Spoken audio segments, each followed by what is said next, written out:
как раз-таки они раскрывают то, о чем мы сегодня говорим. Итак, цифровая безопасность в правовом смысле — это как раз-таки комплекс мер, направленных на защиту конфиденциальности, целостности и доступности информации от вирусных атак и несанкционированного вмешательства. То есть сейчас, рассуждая о том, какой вебинар сегодня у нас, то, возможно, словосочетание «цифровая безопасность» может казаться не совсем приемлемо, да, поскольку здесь из описания этого словосочетания мы понимаем, что это не совсем то. Но тем не менее мы имеем дело с цифровыми элементами в преступлениях, да, то есть вот, к примеру, Уголовный кодекс Кыргызской Республики предусматривает несколько статей в сфере цифровой безопасности, то есть это неправомерный доступ к компьютерной информации, это создание вредоносных компьютерных программ и компьютерный саботаж. Кстати говоря, компьютерный саботаж — это новая статья, ее не было в редакции Уголовного кодекса 1997 года, и по своему содержанию, по своей диспозиции она достаточно широкая. То есть, по сути, если вам неправильно переустановили Windows, и там появился вирус, то формально это состав преступления именно компьютерного саботажа. То есть непонятно, какую логику преследовал законодатель, включая эту статью, но если мы посмотрим санкции по всем этим 3 статьям, то это одинаковое наказание. То есть штраф, сумму которого вы видите на экране, и лишение свободы до 2 лет 6 месяцев. Это лишение свободы 2-й категории. И есть, конечно, преступления, скажем, с цифровым элементом, да, то есть где есть использование сети интернет для совершения преступного умысла, то есть используя социальные сети, мессенджеры и другие программы, использование которых возможно только благодаря интернету, могут совершаться преступления и распространяться их умысел, их намерение. Да? Ну вот из Уголовного кодекса мы видим, что есть такие 4 статьи. Собственно, это публичные призывы к осуществлению террористической деятельности, изготовление и распространение экстремистских материалов, возбуждение расовой, этнической и иной вражды, и организации содержания притона для проведения азартных игр и проведения азартных игр. Тут повторяется. Значит, конечно, для нас наибольший интерес представляют первые 3, да, статьи, которые наиболее релевантны к теме сегодняшнего вебинара. Значит, сам язык вражды. Как такового слова «язык вражды» его нет. Есть, разумеется, в названии преступления 313, которое в статье, да, статья 313 Уголовного кодекса, есть упоминание слова «вражды».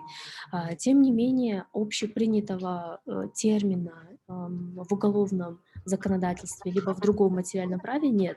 Фатима, Можно я попросить? прошу Да, прощения, а вы не да. можете презентацию показать? О, она не показывается все это время? Пока да, пока... О, какая жаль. Так, сейчас, минуточку. Сейчас видно? Нет, пока не видно. Все равно не видно? Ух. Так, давайте еще раз. Демонстрация экрана. А что ж вы раньше не сказали? Я все ее листаю. Так, сейчас, минутку. Сейчас видно? Да. Да, Ну, Всем хорошо. правильно? Да, спасибо. Значит, итак, по порядку, да, цифровая безопасность в правовом смысле, 3 статьи Уголовного кодекса, да, 304, 305 и 306. То, что я сейчас еще раз покажу, да, то, о чем говорила, преступление с цифровым элементом, то есть 4 статьи, также упоминание об их названии и номере статьи. Язык вражды. Итак, на этом слайде я остановилась. Значит, по сути, есть такое общепринятое, скажем так, определение, что такое язык вражды. Да? Это выражение ненависти или отвращения к людям из-за личных признаков и характеристик, таких как национальность, гендер, этническая принадлежность или религия. И это определение, оно не встречается в законодательстве, оно больше встречается в таком общеупотребительном смысле, в собирательном смысле, и мы в целом можем только, скажем так, объяснять язык вражды именно этими словами.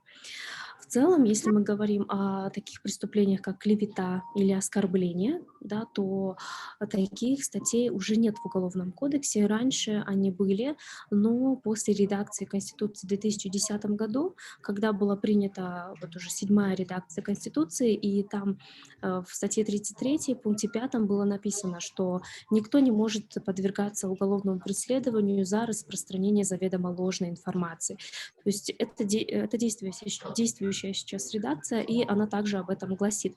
Соответственно, смысл в клевете и в оскорблении в Уголовном кодексе уже нет, поскольку сам, значит, сам основной закон страны, Конституция, предусматривает, что за это уголовной ответственности не должно быть. Еще также в 2013 году было решение Конституционной палаты, которое также установило, что статья оскорбления не конституционна в Уголовном кодексе. Есть еще также общая статья «Возбуждение межнациональной и межрегиональной розни». Именно по этой статье чаще всего регистрируются преступления в ЕРПП, в Едином реестре преступлений и проступков, где это граничит с таким правом, как свобода слова, да, то есть возбуждение межнациональной и межрегиональной розни и свобода слова. И чаще всего именно между этими двумя, скажем так, юридическими терминами Фемида взвешивает аргументы. И гражданско-правовой способ защиты, да, то есть если вы считаете, что вас незаконно, необоснованно оскорбили, унизили, обидели, вы также можете обратиться в районный суд, подать иск о защите чести, достоинства и деловой репутации. Также в качестве, скажем так, материальной компенсации вы можете попросить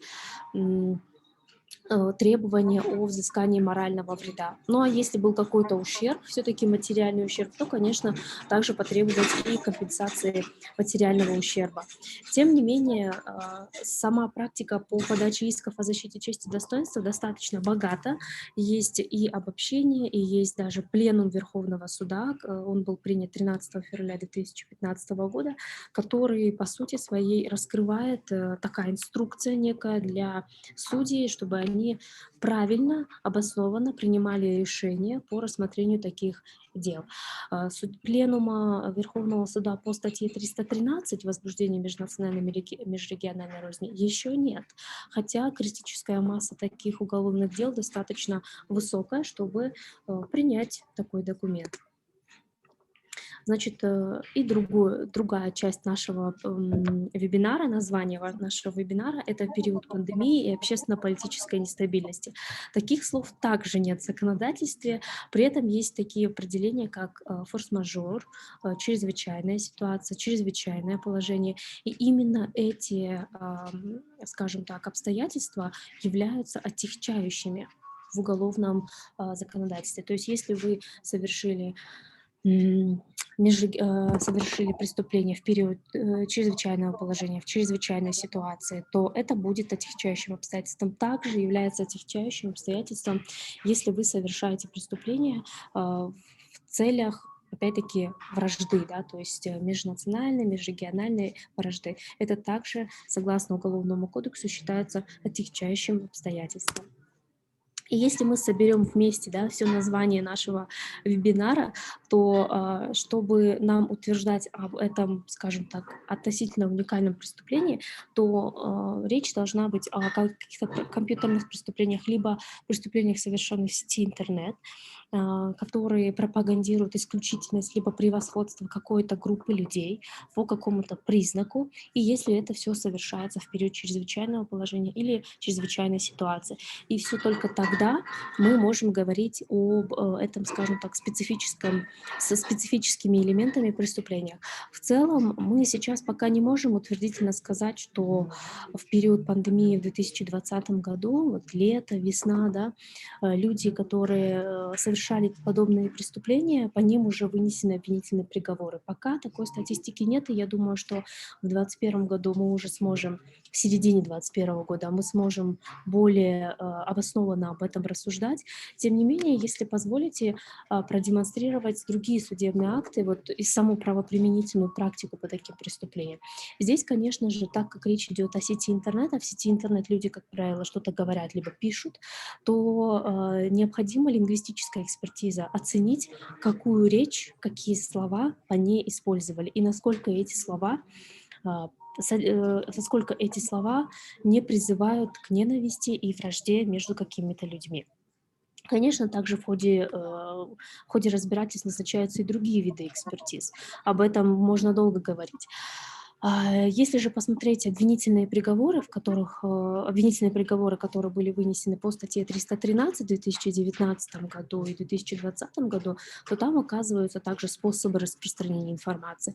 Кроме мессенджеров, есть еще также упоминание про социальные сети. Это, например, в Инстаграме одно из обвинительных приговоров было по одному активисту, скажем так, который высказывался от имени таджикского народа в адрес государственной власти в Кыргызстане. Да.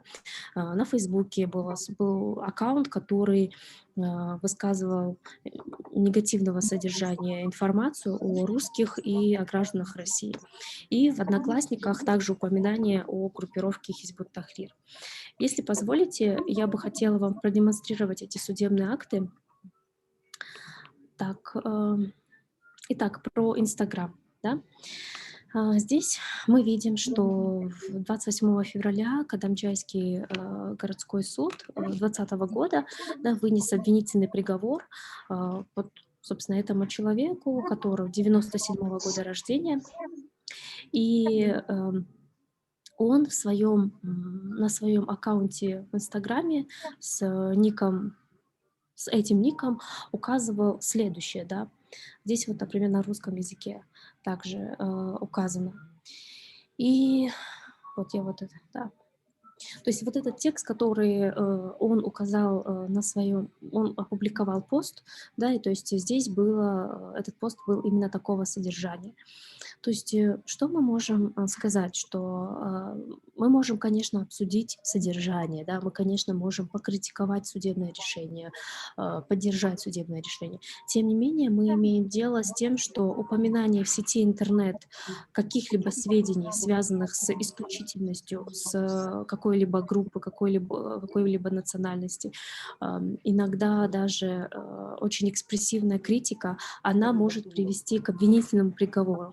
Если мы посмотрим уже назначение наказания, то молодому человеку назначили, кажется, 2 года. Сейчас. Да, ему назначили лишение свободы второй категории, это 2 года и 6 месяцев. Учитывая, что он уже находился в местах лишения свободы, и находился, точнее, в местах ограничения свободы в СИЗО, соответственно, ему произошел зачет тех дней, которые он был. Как мы знаем, пребывание в СИЗО не засчитывается один день за один, оно засчитывается 1 день за 2.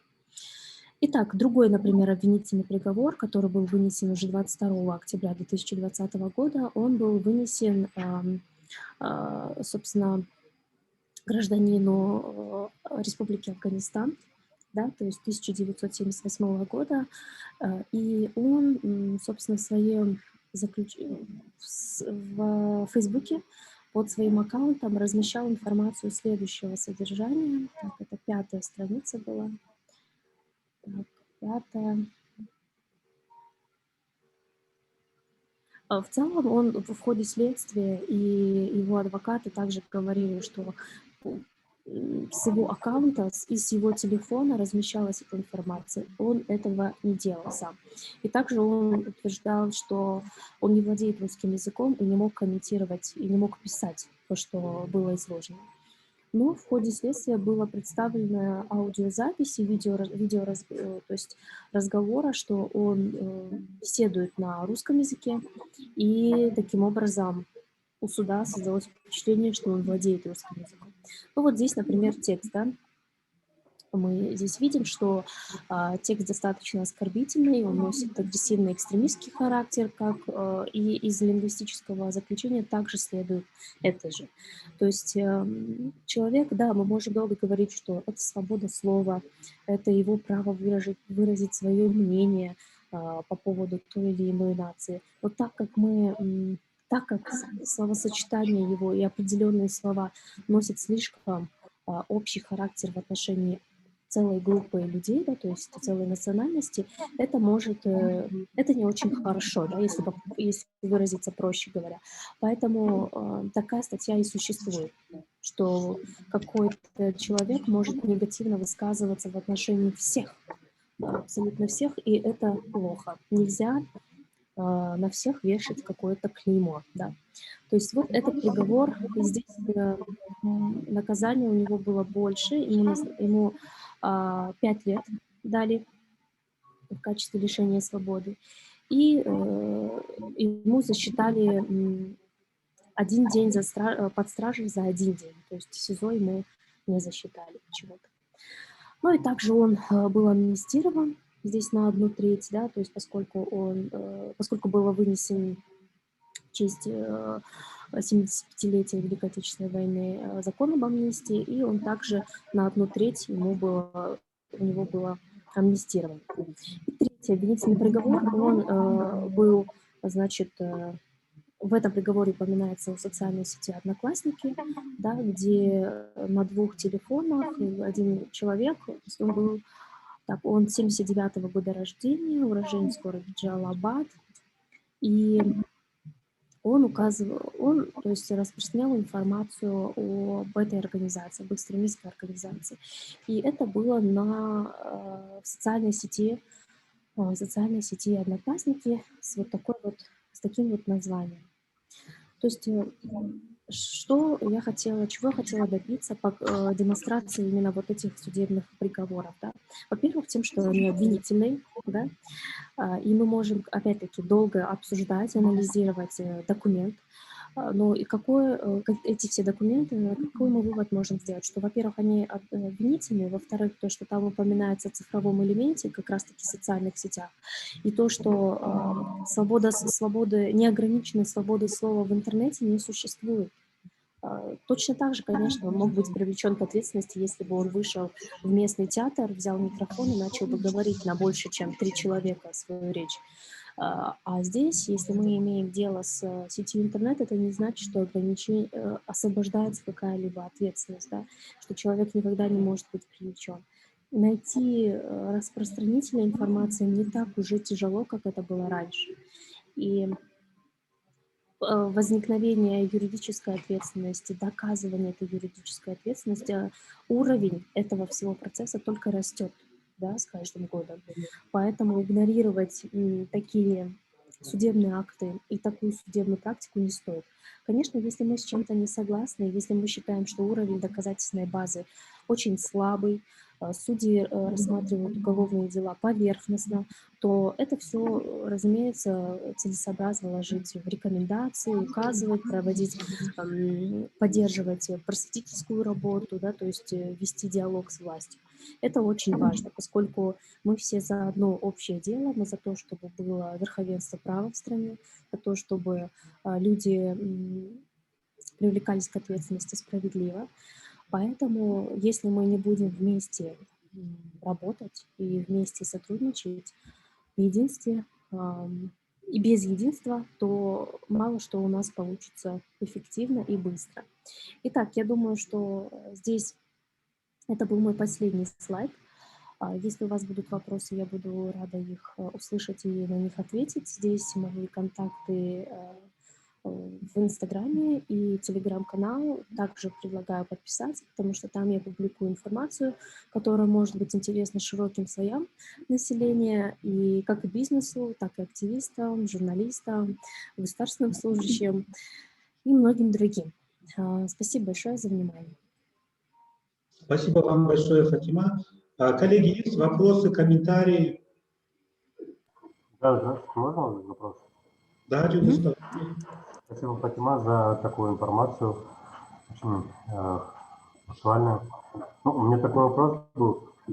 Как вы считаете, можно ли как-то поставить грань между языком вражды и свободой слова? Потому что там в интернете, вообще в социальных сетях граждане имеют право высказать свои мнения. И вот насколько будет так обоснована лингвистическая экспертиза, говорит, это язык вражды или свобода слова?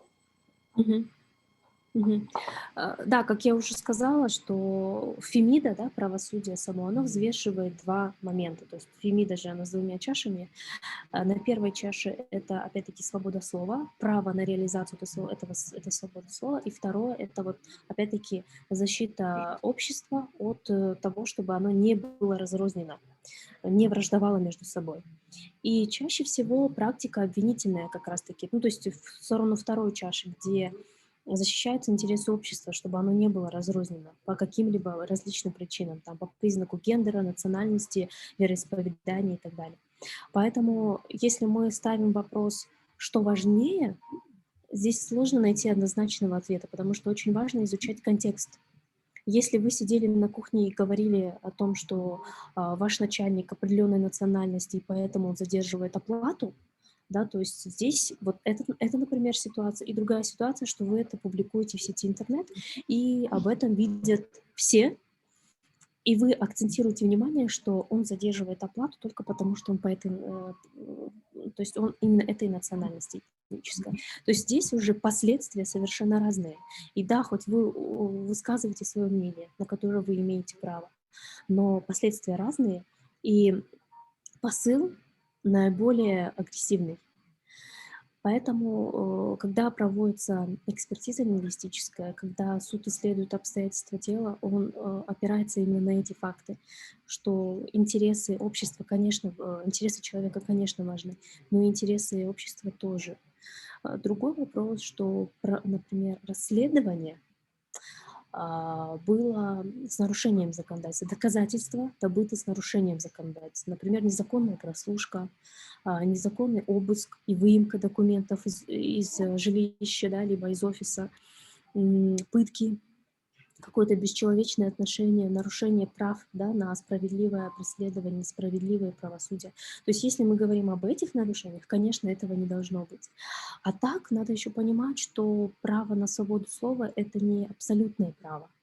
Есть вот в системе законодательства, в системе международных стандартов есть абсолютные права, и есть права, которые подлежат ограничению соразмерным ограничениям. Например, абсолютным правом является это право на свободу быть проданным, да, то есть от рабства, свобода от рабства и от пыток. Все.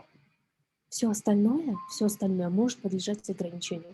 Например, свобода на передвижение, она может быть ограничена. Вот у нас был ЧС, у нас было чрезвычайное положение. Мы все сидели дома. Да? Это было ограничение нашего права свободно передвигаться. Если, опять-таки, право на жизнь, оно даже может быть ограничено, потому что может быть война. И никто, и государство не будет обещать, что вы точно останетесь живы. Поэтому, если мы говорим об абсолютных правах, то их всего два. Это право на свободу от пыток и право на свободу от торговли. Все остальное может подлежать ограничению. И право на свободу слова точно так же может подлежать ограничению. Я надеюсь, я ответила на вопрос. Ну, здесь надо добавить, что одно дело, когда мы разговариваем сами на кухне, и другое дело, Да. когда там слова используем в сети интернет. Сеть интернет считается публичным пространством, и, собственно, все, что попало в сеть, это называется уже публичные призывы, публичные, так сказать, обращения. Вот. Да. У журналиста такая дилемма тоже есть, возникает. Ну, у них вот так она пишется. Язык вражды – это любые формы негативно-оценочных выражений и визуального контента, считающиеся неприятными, унизительными для представителя какой-либо расы, этнической, религиозной, гендерной или социальной группы. И, в принципе, журналисты понимают, что это и есть парадокс, да, что язык вражды – часть свободы выражения. И вот Фатима как раз нам сказала, что существуют, да, ограничения, но журналистам говорят о том, что это должна быть внутренняя этика в первую очередь. Да? Человек что-то размещает. И один из методов – это воздерживаться от использования клише и стереотипов. Да? Что такое клише? Это когда есть речевые штампы. Вот у нас часто в соцсетях используют и так далее, там бородач, соколчак, там, и так далее. Да? Все прекрасно знаете. Вот это и есть клише. Вот. Ну, А стереотип – это такое обобщенное суждение. Вот одна группа существует, например, да, верующих, вот, а другие говорят, а вот они вот такие. А почему такие? Мы просто не знаем. И вот отсюда и появляется вот это неприятие, да, когда люди вдруг начинают рассматривать представителей той или иной религиозной организации в качестве угрозы, понимаете, личной безопасности, там, политической, социальной и так далее. И вот в этом случае, да, государство применяет вот те ограничительные меры. Вот. И здесь действительно надо, конечно, устанавливать, было, в каком контексте было сказано. Там есть еще одна проблема, о которой мы давно тоже говорим. Нужна, в принципе, комплексная лингвистическая экспертиза, да, вернее, лингвистика визуальная.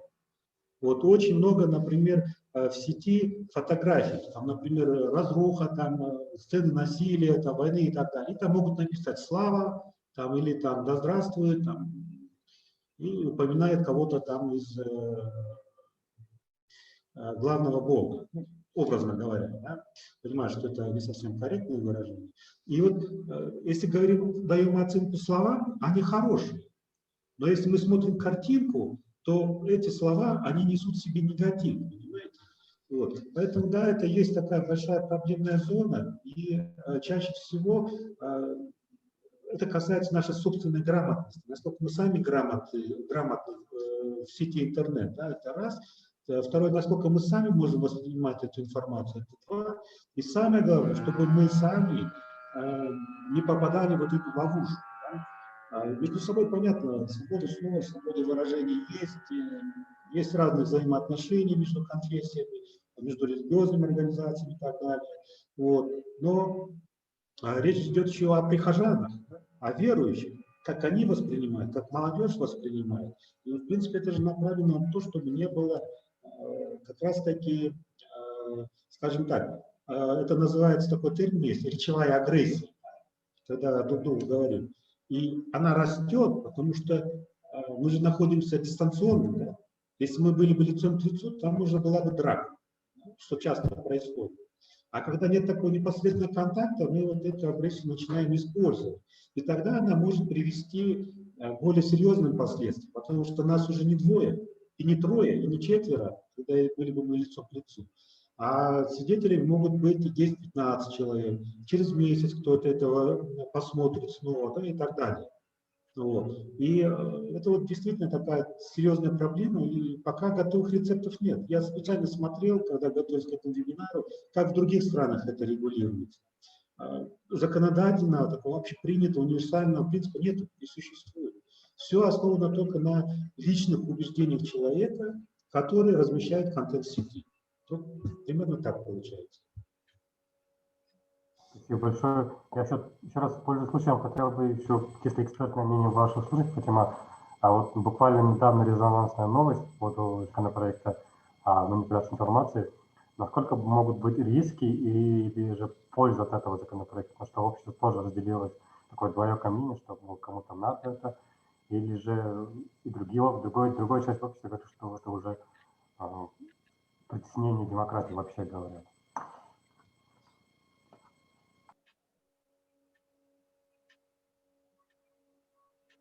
Вас не слышно?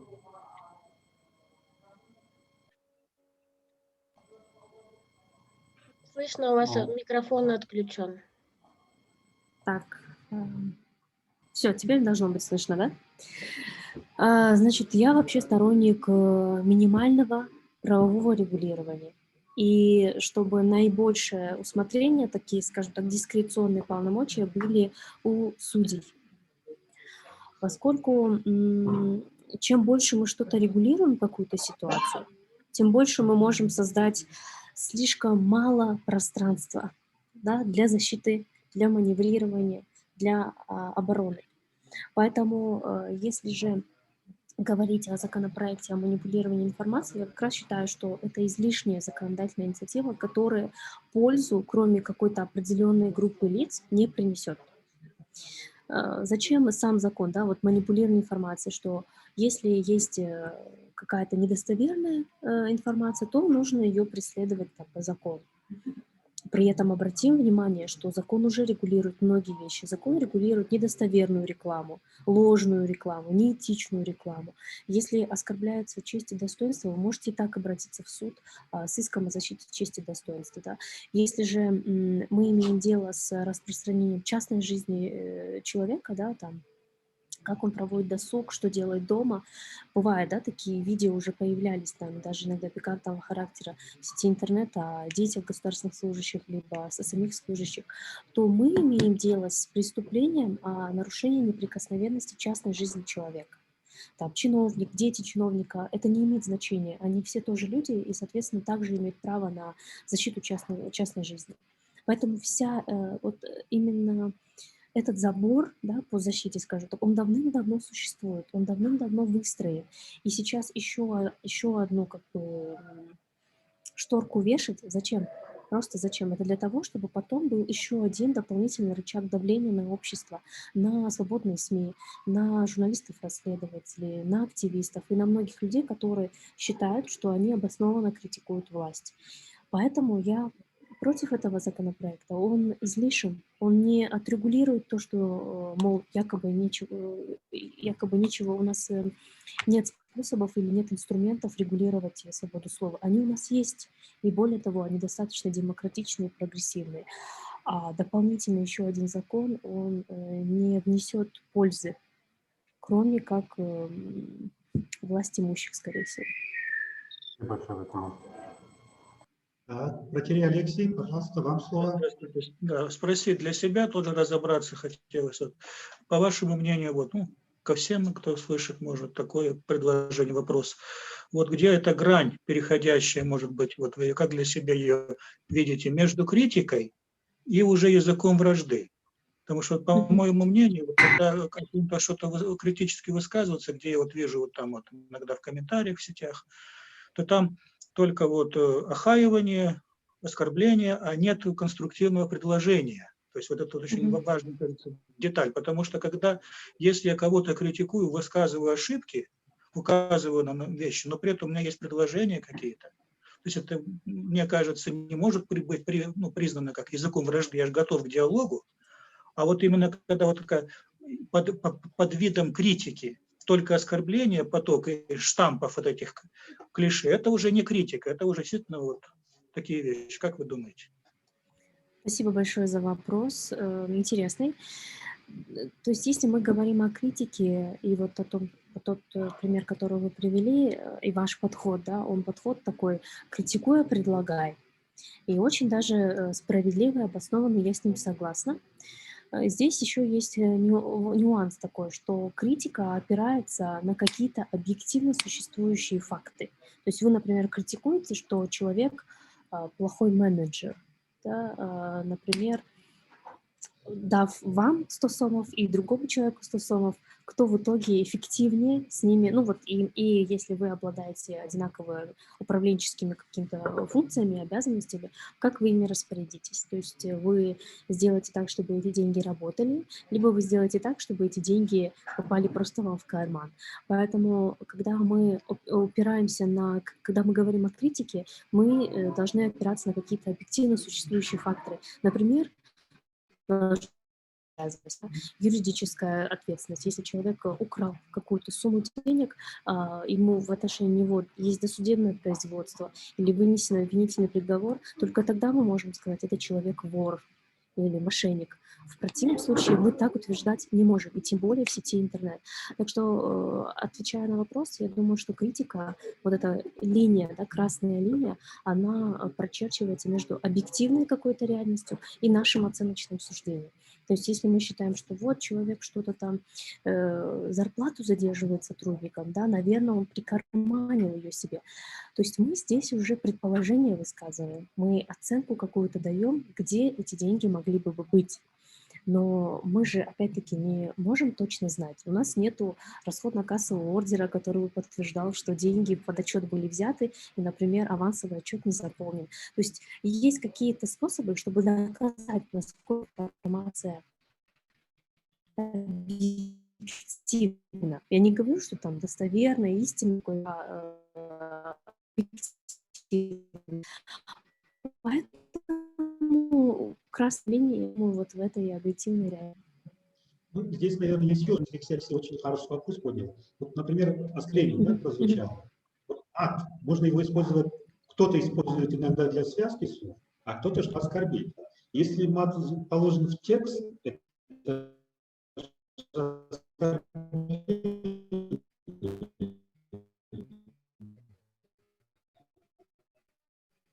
вне зависимости, где они живут. Там это город Бишкек или отдаленные село.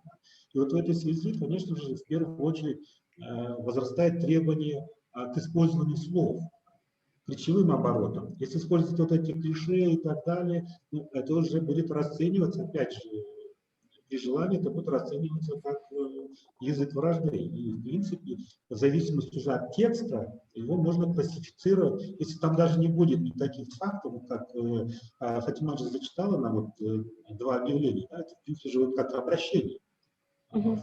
Никакой нет. Но суть обращения, в принципе, можно, наверное, согласиться с решением суда. Вопрос там, да, критика – это хорошо.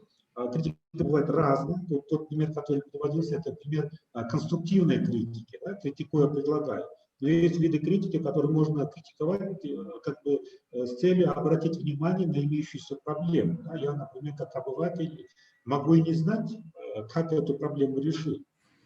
Я могу обратиться, что да, есть проблема, пожалуйста, решите. И здесь уже зависит, какие слова я использую для этого.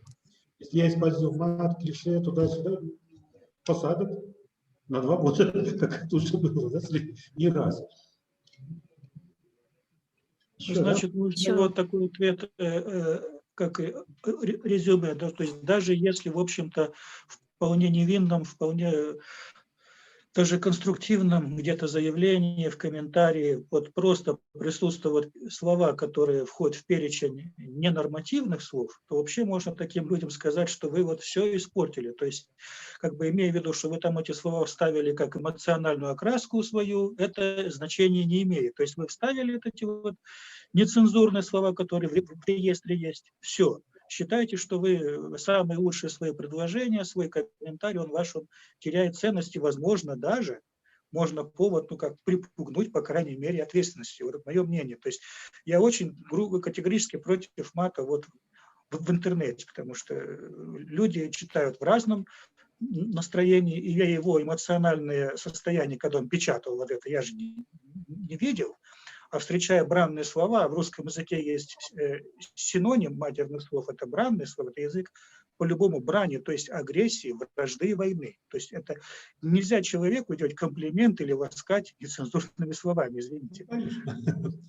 Вот слово «урюк», да, обозначает фрукт, но на жаргоне это же оскорбительно. Да, да. Вот, и так далее. Все зависит от контекста использования. Да, контекст очень важен, и важно в контексте сделать правильный вывод, а не вырывать из контекста и говорить, вот это призыв, это возбуждение розни и так далее, и так далее. Есть разные обстоятельства. Вот, например, сейчас в моей практике есть одно дело, где парень в городе Ош этнической национальности накануне выборов, вот 10 января, написал в Фейсбуке пост про то, что узбеки, будьте сознательны, не продавайте голоса, ну, в общем, голосуйте от души, да, скажем так, сердцем, головой.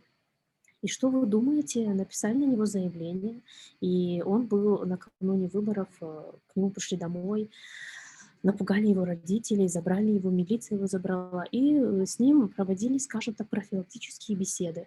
Но уголовный, то есть сам материал был зарегистрирован именно по статье 313 «Возбуждение межнациональной, межрегиональной розни» за вот такой вот текст. Здесь мои коллеги-эксперты написали лингвистическое заключение, которое с переводом, с оригинала, который показывает, что в этих словах никакого призыва, либо какой-либо исключительности пропаганды не было, поэтому и уголовного дела не должно быть. Отправили, и мы сейчас ждем, потому что всякое может случиться, могут повернуть другие эксперты в свое русло, да, ну, по крайней мере, эксперты мои коллеги, они считают. И я, конечно же, считаю, что здесь никакого призыва к исключительности нету. Здесь, скажем так, слова человека, который обращается только к людям своей этнической принадлежности и призывает их действовать в рамках закона. Здесь не говорится о том, что он призывает их совершать незаконные действия, да? То есть идти голосовать — это же не незаконные действия. Он призывает их сделать только это. Но опять-таки, учитывая контекст и политическую и социальную обстановку, может быть, эксперты сочтут в этих словах что-то и опасное. Поэтому контекст очень важен. А контекст — это как раз-таки канун выборов и какая-то социальная напряженность. Так что всякое может быть, и мы должны быть очень внимательны и ответственны в своих поступках и, конечно, словах. Спасибо, Фатима. Так, коллеги, еще вопросы у нас есть? Комментарии? Ну, я, наверное, вот здесь У добавлю. меня есть вопрос. Можно, да? Да.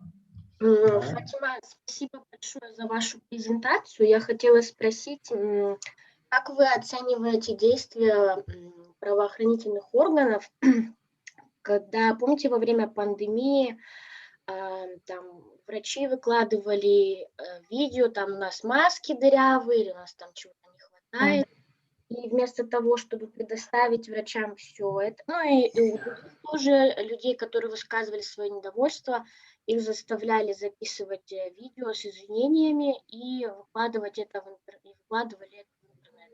Вообще, насколько это правильно с правовой точки зрения? И как можно, ну, если вдруг такое произошло с тобой, как можно потом получить какую-то компенсацию или, не знаю, подать в суд, что можно сделать? Здесь по поводу как раз-таки объективной реальности скажу, что фотографии, на которых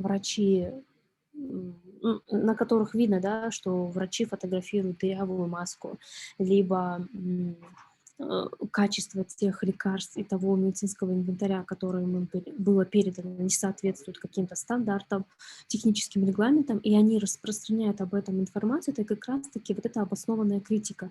Это не язык вражды, это не очернение власти, либо какие-либо другие преступные действия. Это то же самое, что вы выйдете на улицу, увидите, что дождь, и напишите, что это дождь. То есть вы констатируете какую-то объективную реальность. И поэтому те ситуации, когда врачей и других лиц запугивали, я считаю, что их запугивали, и вынуждали записывать эти видео с извинительным содержанием, да, это, конечно, плохо. Это как раз-таки показывает уровень реакции, да, как наши власти пока могут реагировать на такую критику. Особенно вот в этот такой очень сложный, напряженный период. И люди, видимо, государственная политика, либо политика определенных лиц преследовала цели распространения только хорошей информации, мол, и так нагнетается ситуация, все сидят дома, там, обозленные, без работы, еще что-то, да, и лучше меньше негатива.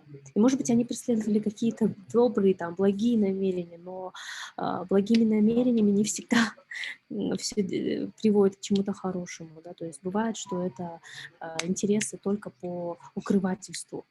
Это укрывательство какой-либо информации. Поэтому я считаю, что те врачи и активисты, которых вынудили извиняться, если же они обратятся в правоохранительные органы и скажут, что было на самом деле вот так, их заставили, да, то есть их принудили, то они могут рассчитывать на какое-то расследование и, если будет все доказано, какое-то правосудие. А так, пока они сами не обратятся, никто за них обратиться не сможет, потому что это преступление частного характера, частного обвинения. Если вас, например, дома кто-то ударил, только вы можете обратиться, сосед не может обратиться. И то же самое, есть преступление частного характера, есть частно-публичного и публичного. Если драка произошла на улице, то, соответственно, это общественное место, и должен согласиться прокурор, чтобы прекратить производство по делу. А если драка произошла дома, то достаточно встречного заявления потерпевшей стороны. И тут то же самое. Врачи и активисты, они, если же считают, что их права были нарушены и готовы обратиться в правоохранительные органы, я уверена, что часть юридического сообщества их поддержит и окажет пробор на поддержку. Но пока они сами этого не сделают, никто за них этого делать не будет. И, по крайней мере, не имеет правовой возможности. Я не могу пойти за этого врача и написать заявление и сказать: вот я оскорблена, я считаю, что это все было очень плохо. Да, я считаю, что это плохо, но обращаться в правоохранительные органы за привлечение к юридической ответственности такого там сотрудника ГКНГ я не могу, потому что я не надлежащий заявитель. Это не мои конкретно законные права, интересы были нарушены, а именно этого врача. Спасибо. Пожалуйста. Ну, вот такие процедуры у нас существуют. Что тут сказать? Да? Вот, кстати, вот немножко хотел откомментировать тоже. Помните, там было два примера, когда людям, которые находились в СИЗО, одному зачли пребывание там, день, плюс еще один день, Да. а другому нет. Да? Но это на усмотрение судьи на самом деле. Это не, не является обязательным условием, вот, чтобы там любой, вернее, каждый, кто в СИЗО находится, время пребывания зачитывает срок осуждения там 1+1, да, как 1 день. Такого нет. Это на усмотрение судьи. Захочет судья — применит. Ну, захочет — не применит. Вот такая у нас практика. Вот. Так, еще у нас вопрос есть? Ну, у нас буквально есть еще буквально 5-6 минут. И у нас можно вот 2-3 вопроса еще сможем принять или комментарии.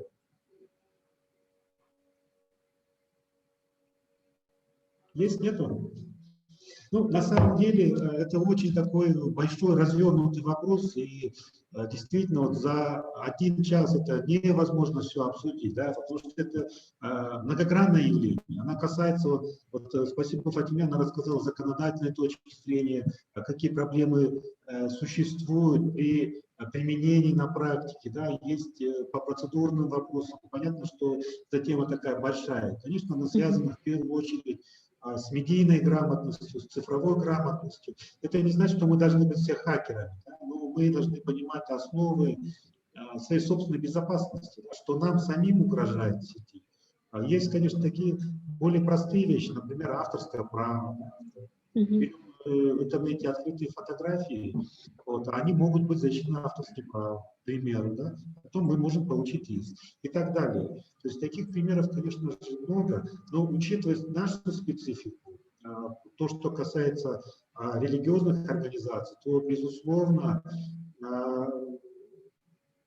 скажем так, это зависит все-таки в первую очередь от руководителей духовных конфессий, руководителей религиозных организаций, как они работают со своими прихожанами.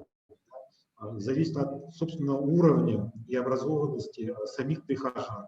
Имеется в виду в сфере вот цифровой медийной грамотности. И вот в этой связи, наверное, нам надо как-то еще собраться, подумать, что можно делать.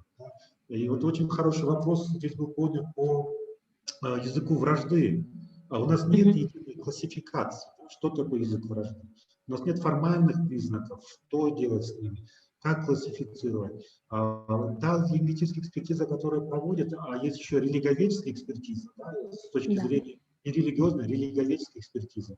Вот, она, у нас она как бы разработана, вот, Министерство юстиции утверждена, но пока я не видел специалистов, чтобы проводили подобные роды экспертизы. И вот в этой связи, мне кажется, это вот один из наших первых вебинаров. И, наверное, я бы уже обратился к вам, уважаемые участники, с просьбой, если у вас есть предложения, рекомендации, либо какие-то проблемные вопросы, которые вас интересуют, которые необходимо решить, с точки зрения, например, правовой, с точки зрения взаимоотношений между конфессиями и так далее, то, пожалуйста, обращайтесь в адрес International Alert, адреса у вас есть. Вот. Фатима тоже любезно согласилась, если есть какие-то юридические вопросы, вот, на экране до сих пор висит, да, это ТМИ, адвокат КГ и так далее. Да. То есть, в принципе, если мы сами между собой наладим такой хороший диалог, я думаю, мы сможем решить многие проблемы, которые возникают и от несовершенства законодательства, и от иногда неопытности правоохранителей, правоприменителей. Иногда бывает так, что они впервые сталкиваются с делами подобного рода, не имеют опыта в их рассмотрении решений. И мне кажется, если мы соберем такую хорошую базу, то я думаю, на уровне, например, Верховного суда, там есть же вот прецеденты, да? Да, постановление пленума. Они Да, принимают. вот. Я думаю, этот механизм тоже можно было бы использовать. И, коллеги, еще есть у вас предложения? Ну, если нету, то на этой оптимистичной ноте, вот, я думаю, у нас есть действительно много таких хороших подходов, где мы можем оказаться полезными друг другу. Да? У нас есть ресурсы, умственные знания и так далее. Я думаю, мы могли бы помочь друг другу, быть полезными друг другу. И если мы объединим усилия, то мы действительно можем достигнуть позитивных сдвигов. Да? Спасибо вам большое за внимание. Спасибо большое International. Спасибо большое Фатиме Якупаевой за такую замечательную презентацию.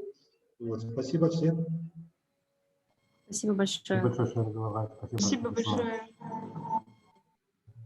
Успехов. А мы экран Фатимы до сих пор смотрим. Сейчас. Все, теперь нет? Все есть, спасибо. Хорошего дня вам всем. Да, и вам всего доброго. Спасибо. Спасибо. Завершение.